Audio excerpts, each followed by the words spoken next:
Quand on pense aux histoires amoureuses dans la mythologie, on pense souvent aux amours de Zeus, le dieu aux multiples conquêtes. On pense aussi aux amours qui ont dévasté les différents camps lors des guerres, celle de Troie la première. On pense encore à tous les amours entre humains qui parsèment les légendes avec des couples célèbres. Pourtant, on oublie souvent qu'un couple a une importance symbolique capitale, l'amour et l'âme, la jeune Psyché. Prenons le temps d'observer son histoire par le petit bout du mythe. Aujourd'hui, Psyché ou l'âme qui fait chavirer l'amour.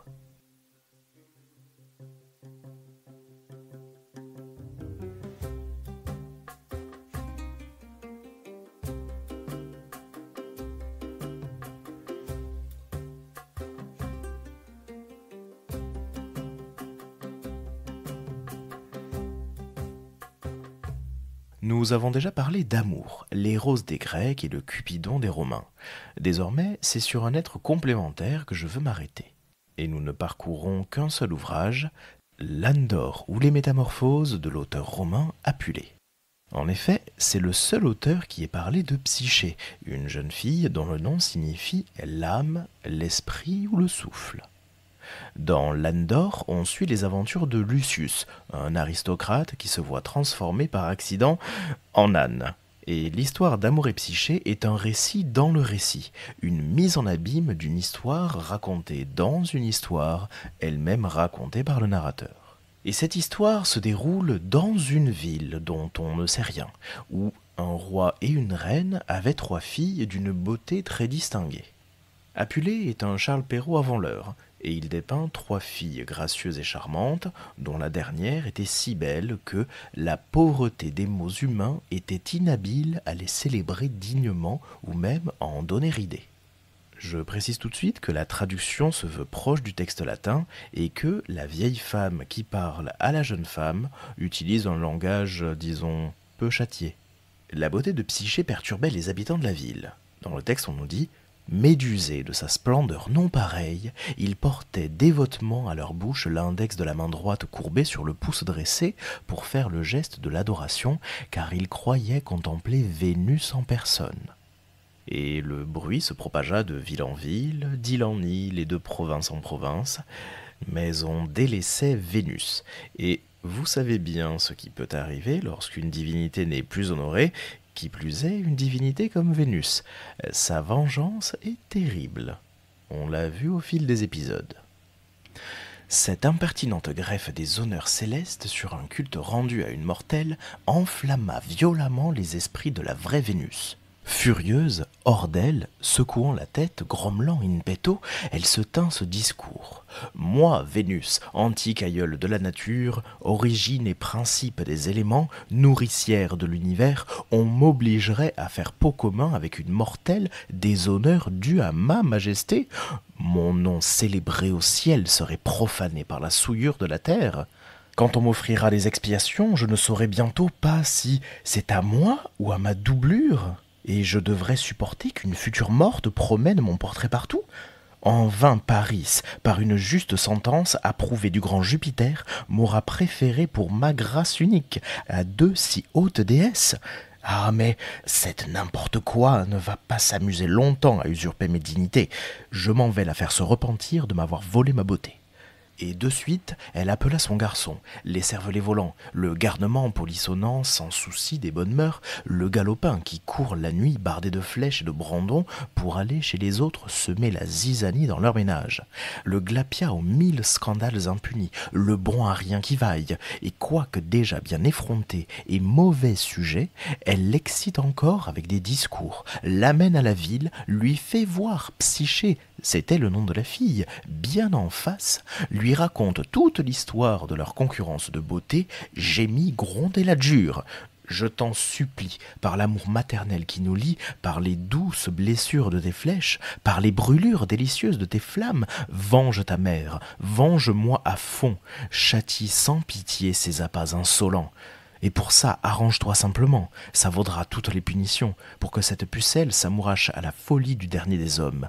Un pas de chance, maléficié, sans rang, sans fortune, même pas en bonne santé, tellement misérable que sur toute la terre, on ne puisse en trouver un seul aussi minable. On a tout de même un portrait de Psyché, et elle-même est perdue. C'est ainsi que Capulet poursuit. Mais pendant ce temps-là, à Psyché, ses charmes et ses appâts lumineux ne lui rapportaient pas une guigne. Tout le monde la regardait, tout le monde en faisait compliment. Seulement pas un seul, ni roi, ni gens du roi, ni faute de mieux un de la plèbe, n'avait envie d'elle, ni ne venait se présenter comme prétendant. Tout le monde admirait son allure de déesse, mais on l'admirait comme un chef-d'œuvre de sculpteur. Ses deux sœurs aînées, dont la sobre beauté n'avait pas été criée partout, avaient depuis longtemps été demandées par des rois et mariées richement. Mais Psyché, demeurée fille et restée à la maison, pleurait sa solitude et son délaissement, le cœur meurtri, le corps malade, maudissant in petto cette sienne splendeur où des nations entières se complaisaient.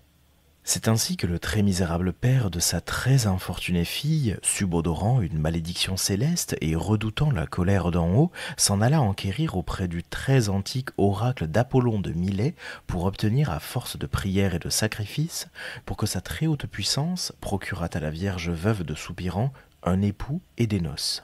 Lors, le dieu, quoique lui-même fût grec Dionie, par égard pour l'assaisonneur de cette fable milésienne, lui fit tirer une tablette libellée en latin. Au pic d'un roc pour des noces de sang, dûment paré, roi, assoit la pucelle.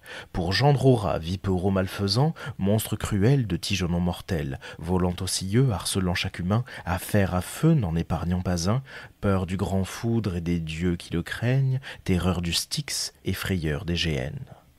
Une fois reçue la sainte parole divine, le roi, naguère heureux, s'en retourna chez lui triste et chagrin, et expliqua à sa femme quelles instructions maléfiques les sorts lui avaient données.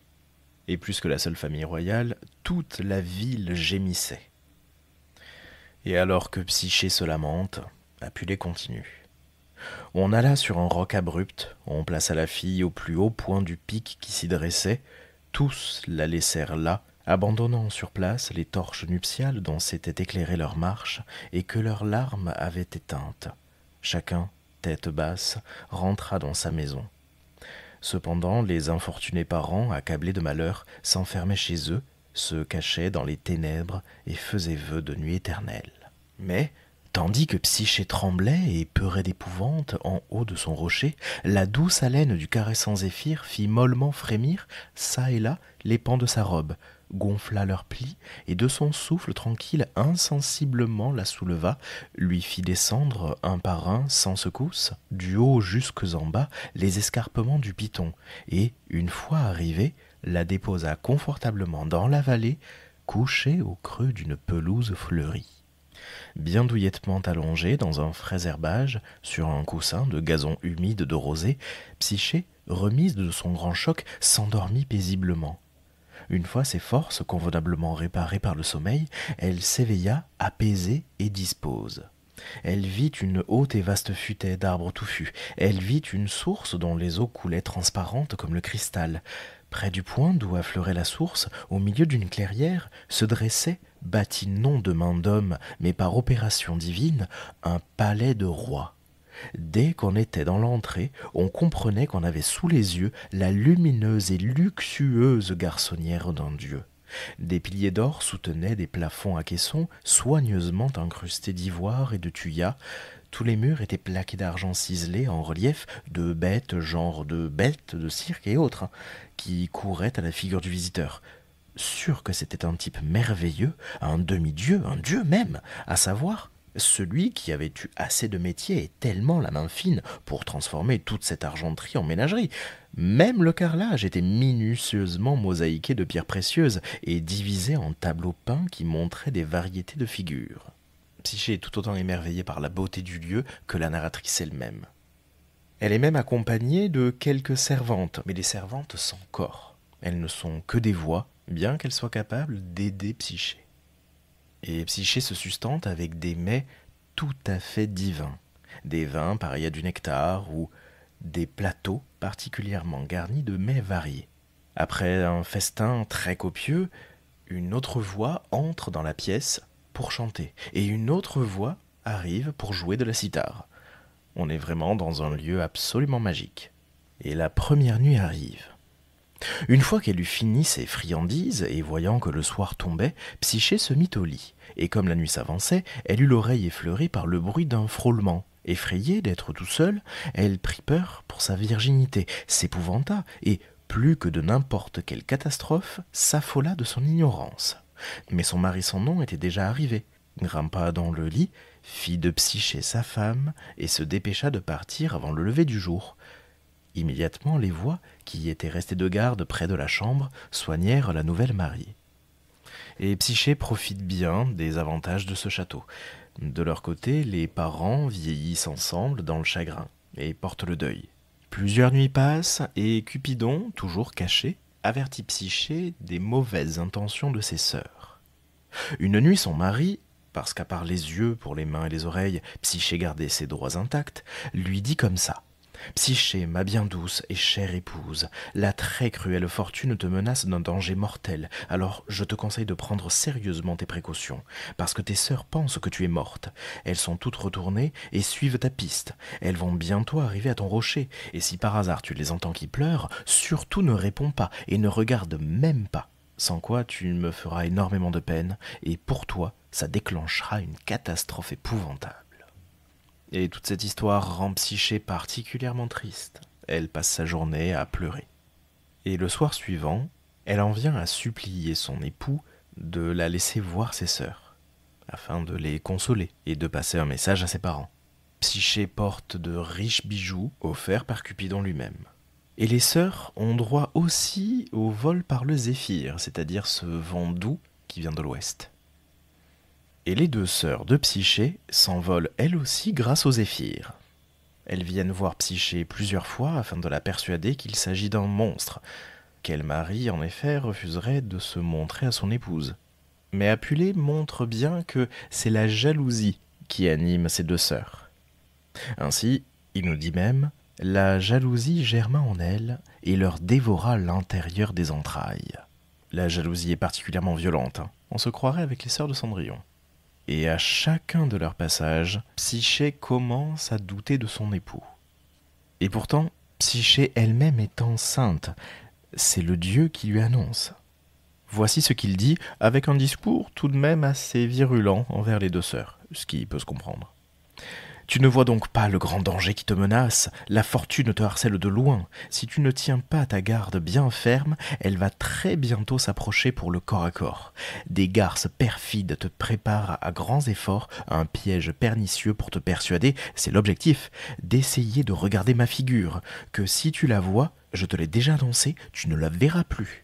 Donc par conséquent, si après ça ces abominables lamies viennent armées de mauvais desseins, et elles viendront, je le sais, ne parle pas du tout avec elles, et si tu es trop simplette de naissance et gentille de nature pour y arriver, en tout cas sur ton mari n'écoute et ne répond rien, parce que notre famille va s'agrandir, et de ce ventre de petite fille va nous sortir un autre petit enfant, un dieu si tu gardes le silence sur notre secret, un mortel si tu le violes.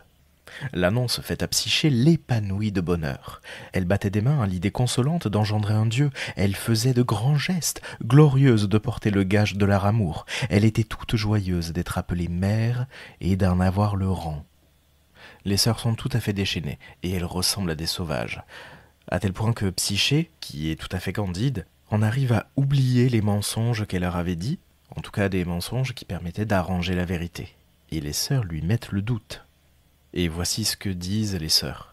« Tu es heureuse, toi, tu es bien tranquille, tu ne sais pas ton malheur, tu te moques bien du danger, mais nous sommes dans le souci pour toi, nous veillons, nous montons la garde pour défendre tes intérêts, et nous sommes torturés d'inquiétude des désastres qui te guettent.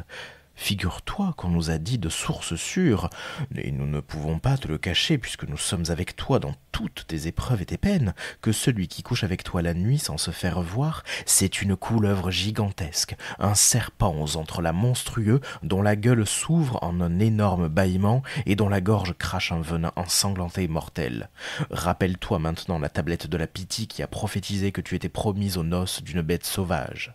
Il y a plein de paysans et de chasseurs et des tas de voisins voisins qui l'ont vu le soir revenant de pâturer et nageant dans la vase de la rivière à côté. Et ils disent tous qu'il en a plus pour longtemps à te faire des gentillesses et des gâteries et à t'engraisser de friandises. Et que dès que ton ventre sera bien plein et ton bébé prêt à naître, il te gobera comme un fruit mûr. Et c'est à toi de voir si tu préfères écouter tes sœurs qui t'aiment et qui se font du souci pour ton salut, échapper à la mort et vivre avec nous à l'abri du danger, ou bien avoir pour sépulcre les boyaux d'une bête féroce. Si tu aimes mieux passer ta vie dans cette campagne, seul avec des voix invisibles, des amours clandestines, des coucheries dégoûtantes et dangereuses, et les enlacements d'un serpent venimeux, nous en tout cas, on aura fait notre devoir de sœur pieuse. Entendant ces sinistres paroles, la pauvre petite Psyché, qui était simplette et naïve au possible, s'épouvanta, perdit la tête et oublia tous les avertissements de son mari, et toutes ses promesses à elle. Et, se jetant en bas dans le précipice de calamité ouvert sous elle, livide, exsangue, tremblante, bégayante, balbutiante, leur murmura d'une voix qui s'entendait à peine « Mes sœurs chéries, vous avez accompli bien comme il faut votre devoir de sœur pieuse.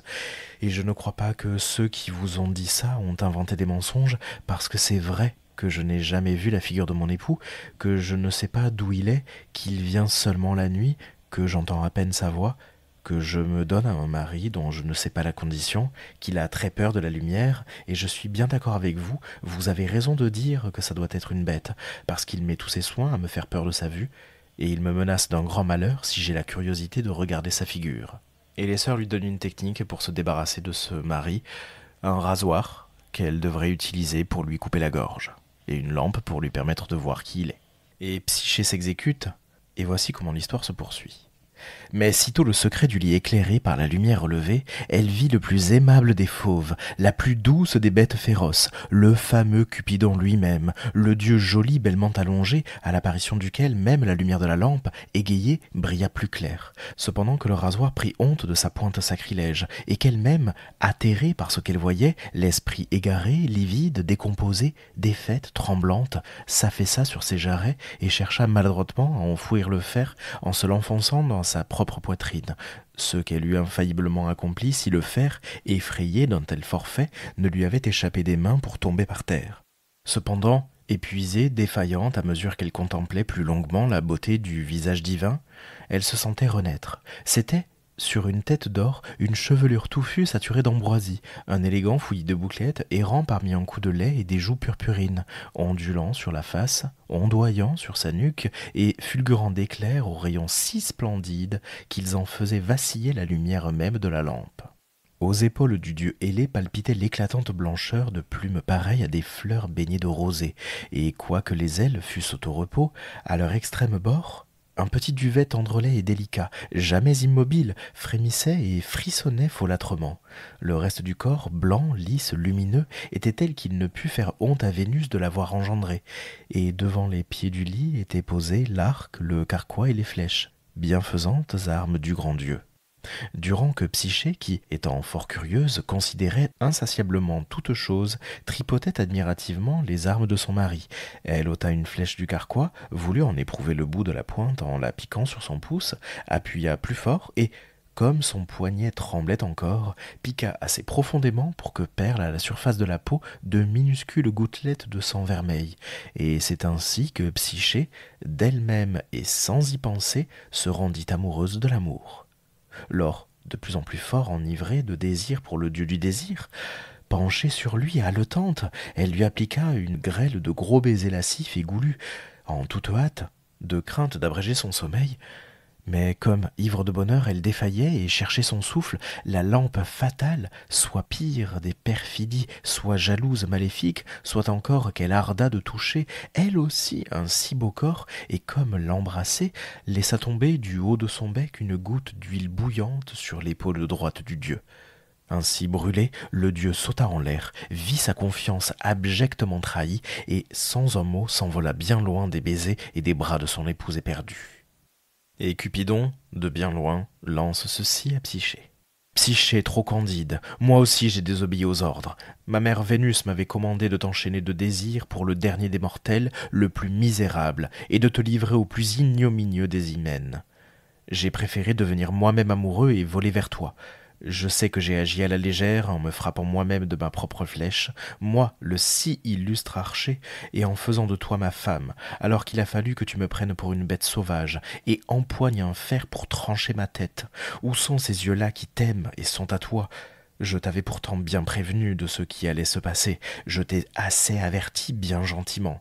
Maintenant, tes excellentes conseillères, elles vont très bientôt me dédommager de leur funeste leçon. Toi, je ne te punirai qu'en te fuyant. Il dit, et s'envola en l'air à tire-d'aile. Et cette fuite de Cupidon rend Psyché profondément triste. Elle essaie de se précipiter dans un fleuve, mais le fleuve lui-même se retire, et la dépose sur la rive. Puis arrive le dieu Pan, un dieu campagnard, qui donne un conseil à Psyché. Elle doit mériter ses faveurs et tenter coûte que coûte de le récupérer. Et Psyché va commencer à mentir à ses sœurs, plutôt à vraiment mentir à ses sœurs, afin de les manipuler, Psyché qui était pourtant si candide. Voici la première mort. Elle annonce à sa première sœur que Cupidon l'a quittée en la répudiant et en lui disant « Quitte mon lit de suite et prends tes affaires avec toi, abominable criminel. C'est avec ta sœur, et il a dit ton nom d'état civil, que je vais me marier en mariage légitime. » Et immédiatement il a commandé à Zéphyr de me chasser d'un souffle en dehors de ses domaines. La première sœur tombe dans le panneau, et elle va faire plus que cela, puisque elle va mentir à son époux, en prétextant la mort de ses parents, et se jette elle-même, en croyant que Zéphyr allait la soutenir. Et on va voir l'ironie d'Apulée. Mais cependant, pas même une fois morte, elle ne put arriver au bon endroit, vu que ses membres se brisèrent sur les saillants des rochers, si bien que les rapaces et les charognards se disputèrent ses entrailles, et que, comme elle l'avait mérité, elle mourut pâture de bêtes féroces. Et la mort de la deuxième sœur est tout à fait semblable, mais immédiate. Et pendant ce temps, Cupidon était couché dans le lit de sa mère, en pleine convalescence. Une mouette surveille les agissements de Psyché et rapporte tout cela à Vénus. Vénus est folle de rage. Et elle commence d'abord à gronder son propre fils, lui disant qu'il est un fils indigne et qu'il fait déshonneur à la race des dieux. Vénus rencontre même Cérès et Junon, les Déméter et Héra des Grecs, et se plaint de Psyché. Et si nous revenons à Psyché elle-même, elle erre jour et nuit en cherchant la trace de son mari. Elle arrive même au temple de Cérès, arrange toutes les offrandes pour nettoyer le temple, croise Cérès elle-même, qui ne peut l'aider justement parce que, elle prévient Psyché, Vénus est furibarde, elle est sur ta piste, sans arrêt dans le monde entier elle te traque, elle te réclame pour le dernier supplice. Et malgré les supplications de Psyché, Cérès ne peut l'aider. Psyché poursuit son voyage et elle arrive à l'hôtel de Junon qu'elle ne parvient pas non plus à persuader. Et Vénus va voir le plus grand des dieux, Jupiter, pour demander l'aide de Mercure, le dieu des commerçants et le dieu fourbe par excellence. Et c'est finalement Mercure qui parvient à retrouver Psyché. Et lorsque Vénus la voit pour la première fois, elle envoie Souci et Tristesse, deux de ses servantes, pour violenter Psyché. Psyché alors enceinte. Comme a commandé la patronne, elle jette la malheureuse par terre, elle la fouette et la martyrise de toutes les façons, et elle la remet de nouveau devant les yeux de la maîtresse. Alors Vénus, repartant à se gonfler de rire, lui dit « Et voilà qui voudrait m'apitoyer avec son gros ventre comme entremetteur. Apparemment qu'il en sortira un joli bébé, qui fera de moi une mémé ravie. Mais le bonheur pour moi qu'on m'appelle grand-mère à la fleur de l'âge, et que le fils d'une boniche soit titré petit-fils de Vénus, quoique je suis idiote, j'ai tort de dire le fils. Le mariage est inégal. Il n'y a pas eu de témoin, il a lieu à la campagne, le père n'a pas consenti, on ne peut pas considérer que c'est valide, donc le gosse naîtra bâtard. Si du moins je tolère que tu portes ta grossesse jusqu'au bout. Vénus va donner à Psyché des épreuves, toutes plus loufoques les unes que les autres. La première consistait à trier une réserve de semences en vrac, en séparant les grains un par un et en les rangeant comme il faut. Elle lui laisse seulement quelques heures et Psyché reste figée. Alors, une fourmi vient l'aider, et toute sa colonie. Et Vénus, qui revient d'un banquet un peu imbibée, considère que Psyché n'a pas pu réaliser ce travail seule. Alors elle lui donne une deuxième épreuve, l'épreuve des moutons à la toison d'or. Elle demande à Psyché de récupérer un flocon de laine précieuse. pris sur la toison. Psyché obéit. Mais elle est aidée par un roseau prophétique, qui lui dit que les moutons sont enragés par le soleil et qu'elle doit attendre midi passé pour que les troupeaux se reposent, et donc qu'elle puisse récupérer un morceau de laine, qui sera d'ailleurs accroché au pied d'un platane. Et Vénus est toujours surprise, donc elle donne une nouvelle épreuve, celle de l'escalade. Psyché doit escalader une montagne escarpée et elle doit récupérer de l'eau noire dont la source est au sommet de cette montagne. Mais alors, c'est l'aigle de Zeus qui vient en aide à Psyché. Finalement, la nature entière veut aider Psyché. Et Vénus se venge encore avec une 4e épreuve, celle des enfers. Psyché doit descendre aux enfers et récupérer une partie de la beauté de Perséphone. Alors, sans trop savoir comment accéder aux enfers, Psyché tente de sauter d'une tour, mais la tour elle-même lui parle, et elle lui donne des conseils pour savoir comment traverser le fleuve qui entoure les enfers, comment s'occuper du chien à 3 têtes qui garde les enfers, et Psyché s'exécute. Elle parvient donc à la maison de Proserpine. Et Proserpine, la Perséphone des Grecs, lui offre bien volontiers une partie de sa beauté. Ce qui va être problématique pour Psyché, puisqu'elle-même, après avoir vécu tant d'épreuves, alors qu'elle est enceinte, veut récupérer une once de cette beauté, une lichette, afin de se rendre plus brave et plaire davantage à Cupidon. Mais à l'intérieur de la capsule, il n'y avait strictement rien. Il n'y avait que le sommeil venu des enfers, un sommeil de Styx, qui de suite libéré du couvercle, l'inonde d'une épaisse vapeur de torpeur dans tous ses membres, et la fait s'écrouler sur ses pieds, sur place, comme une masse en plein sentier. Et elle n'est plus qu'un cadavre immobile. Et l'histoire s'accélère à ce moment-là. Cupidon, qui a fini de cicatriser, s'inquiète de l'absence de Psyché, et il s'élance à sa recherche. Il la retrouve, la débarbouille de la vapeur de torpeur, et la réveille par une petite piqûre inoffensive de sa flèche. Et il envoie Psyché donner la capsule à Vénus, pendant que lui-même va plaider la cause auprès de Jupiter.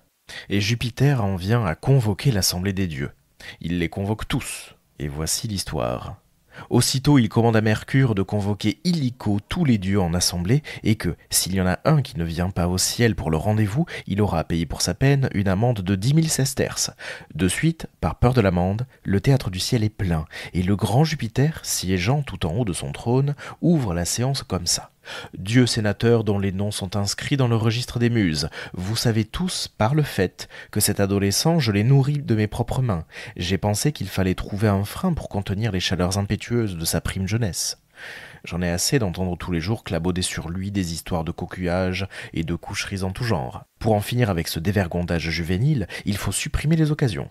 Attachons-lui un fil à la patte, marions-le, il s'est choisi une fille. Qu'elle soit à lui, qu'il se la garde, qu'il reste à jamais dans les bras de Psyché à savourer son amour. Et tournant la tête vers Vénus, « Et toi, ma fille, ne sois pas triste, et n'aie pas peur pour ta si noble lignée et son état d'un mariage avec une mortelle. Je m'en vais faire ce qu'il faut pour que ce ne soit pas un mariage inégal, mais bien valide, mais conforme au droit civil. » Et de suite, il commande que Mercure aille arrêter Psyché et l'amène au ciel, lui tente une coupe d'ambroisie et lui dit « Prends Psyché et sois immortel, jamais Cupidon ne rompra votre lien, vous êtes mariés pour l'éternité. » Tous les dieux font la fête, même Aphrodite qui danse élégamment une danse improvisée. C'est ainsi que Psyché passa, selon le rite, sous la puissance maritale de Cupidon, et quand sa grossesse vint à terme, il leur naquit une fille que nous appelons Volupté. Et c'est ainsi que s'achève cette histoire tout à fait singulière de Psyché, l'épouse de Cupidon, l'épouse d'Éros. Le dieu de l'amour s'est donc pris lui-même à son propre jeu en se piquant avec sa flèche. Merci d'avoir écouté cet épisode du podcast par le petit bout du mythe. N'hésitez pas à vous abonner à ce podcast sur votre plateforme de streaming préférée et à laisser 5 étoiles sur Apple Podcast et Spotify. Partagez cet épisode sur les réseaux sociaux pour que nous soyons toujours plus nombreux à faire vivre ces petites histoires de la mythologie. Vous pouvez prolonger l'aventure en lisant certains ouvrages qui ont été cités. Je vous mets la bibliographie en description et dans l'article du jour sur le site du podcast. Le tout accompagné d'un dossier documentaire. À bientôt pour un nouveau coup d'œil par le petit bout du mythe.